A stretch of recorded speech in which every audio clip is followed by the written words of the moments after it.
Zdravo svima, ja sam Goran. Ovo je prvi tutorial o Lightroomu. Danas ćemo pričati o ovom library delu.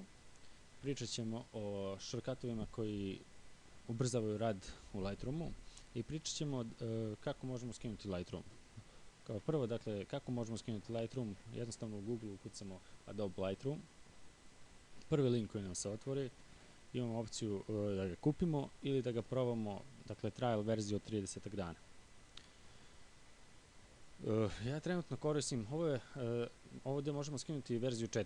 Ja trenutno koristim verziju 3.4 i moja je preporuka da i vi skinete tu verziju, mada naravno možete verziju 4, ali je verzija 3 po meni mnogo stabilnija od verzije 4, pošto krekovana četvorka dosta puca.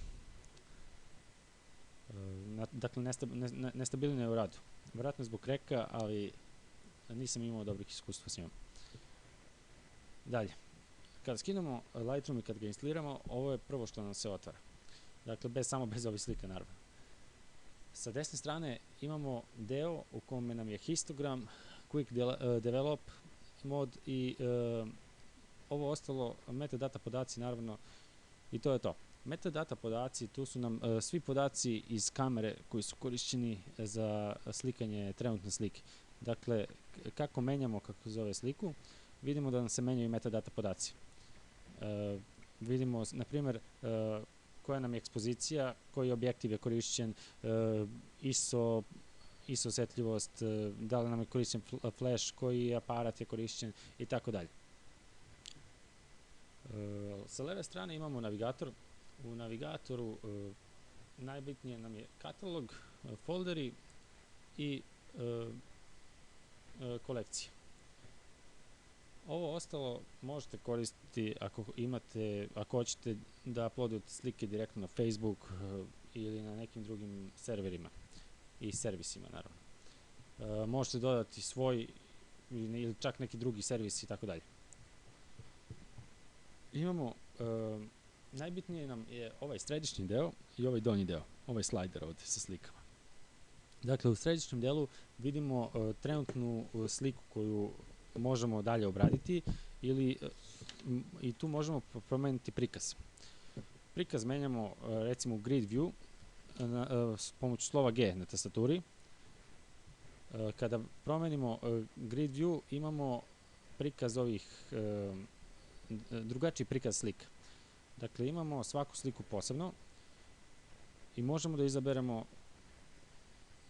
bilo koju sliku, kliknemo 2 puta na nju i otvara nam se velika slika.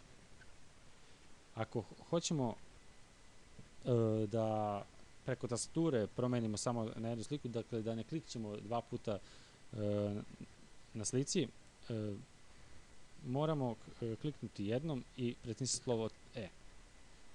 Možemo menjati slike levo-desnom strelicom, naravno, i to je opcija. Dalje vraćamo se na grid view, tražimo sliku koja nam se sviđa, pritisnemo slovo E i imamo prikazanu sliku. Dalje.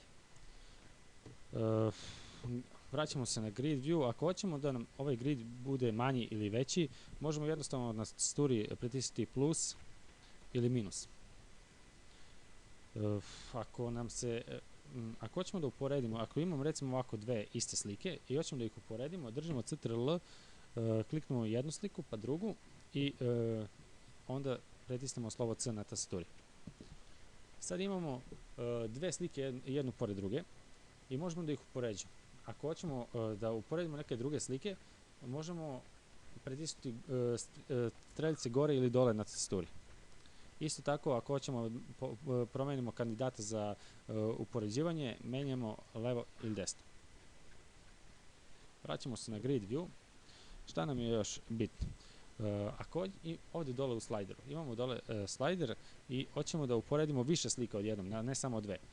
To možemo raditi klikom na prvu sliku koju hoćemo i onda držimo Ctrl i možemo da izaberemo druge slike. Ili druga opcija je da kliknemo na jednu sliku, držimo Shift i on će da izabere sve slike do one druge slike koju smo izabrali.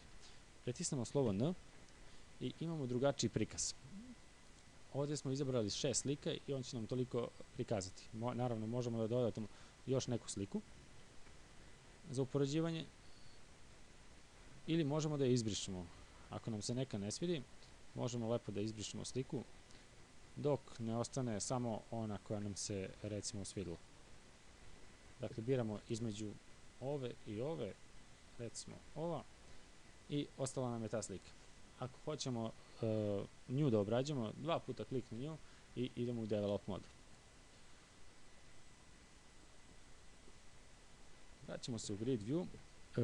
Ako hoćemo informacije o ovim slikama, dakle, koja je rezolucija, koji je redni broj i tako dalje, slovo J možemo da pretisnemo na tastaturi.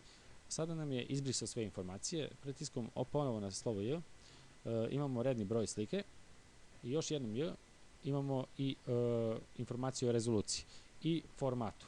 Dakle, slikano je u RAW, tako da je ekstenzija .nef. Ovo bi bilo sve u ovom prvom tutorialu. U drugom tutorialu ćemo preći u Develop modulu i obraditi našu prvu sliku.